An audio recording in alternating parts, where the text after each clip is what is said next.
পুরুষরা আসেন, পুরুষরা। মহিলাদেরকে এখানে যাইতে দেওয়া হয় না, তো আপনারা থাকলে বুঝবেন না। একটু আপনারা সাইডে থাকেন।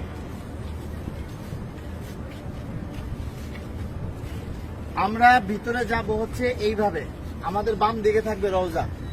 রওজা থাকবে কি বাম দিকে। ভিতরে কথা বলার কোনো সুযোগ নাই, বেশি সময় দাঁড়ায় থাকারও সুযোগ নাই।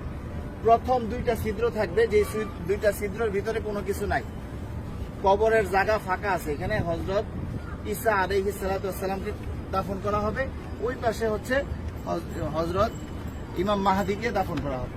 তো এই যে প্রথম দুইটা ছিদ্র ফাঁকা, এখানে অনেকে দেখবেন সালাম দিতেছে, ভিড় লেগে আছে। এখানে সালাম দিব না, আমরা সালাম দিব হচ্ছে এইখানে।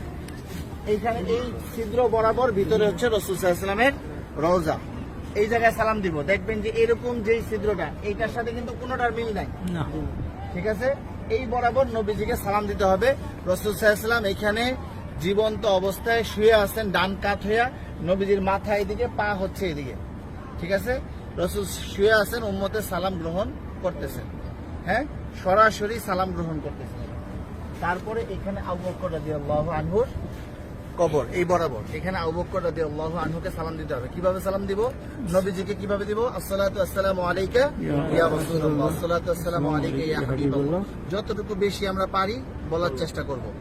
সালাম দেওয়ার সবচেয়ে সুন্দর সময় হচ্ছে রাত্রে 10:30টার পর থেকে নিয়ে রাত্রে 1টা-2টা পর্যন্ত ফাঁকা থাকে, ভিড় থাকে না। আর দিনের বেলা সকাল 7টা থেকে নিয়ে একেবারে জোহর পর্যন্ত কি ফাঁকা থাকে, ফাঁকা। আসরের সময় থেকে নিয়ে এশারের পর পর্যন্ত কি থাকে? ভিড় থাকে। যত বেশি পারেন নবীজিকে সালাম দিবেন। যদি সালাম কবুল হয়ে যায়, আল্লাহ নবী বলতেছেন যে আমার রোজায় যে সালাম দিল তার উপরে, আমার উপরে ওয়াজিব হয়ে যায় তার জন্য হাসরের ময়দানে সুপারিশ করা। আমার সালামটা যদি গ্রহণ করেন নবীজি, তাহলে আমাদের এইটা নাজাতের উসিলা হয়ে যেতে পারে।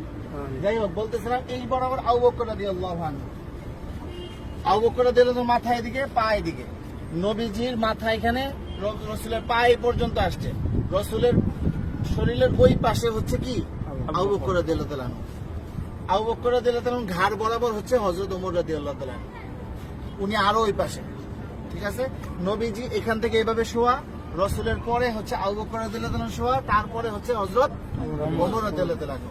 এইখানে হযরত ওমর রাদিয়াল্লাহু আনহুকে সালাম দিতে হবে। তো এইখানে নবীজিকে সালাম দিব আমরা। আর রাসূলকে অনেক মানুষ আমাদেরকে বলছে না সালাম দেওয়ার জন্য, তো আমরা নিয়ত করব যে আমাদেরকে যত মানুষ সালাম দিতে বলছে তাদের সকলের পক্ষ থেকে সালাম, আসসালাতু আসসালামু আলাইকা ইয়া রাসূলুল্লাহ, ঠিক আছে? তারপর আবু বকর রাদিয়াল্লাহু আনহুকে সালাম দিব, হযরত ওমর রাদিয়াল্লাহু আনহুকে সালাম দিব। তারপরে এখানে কোনো কিছু নাই, ফাঁকা আছে কবরের জায়গা ভিতরে। আমরা এদিক দিয়ে বের হয়ে যাব। এটা হচ্ছে পুরুষদের যে কোনো সময় খোলা আছে সালাম দেওয়া।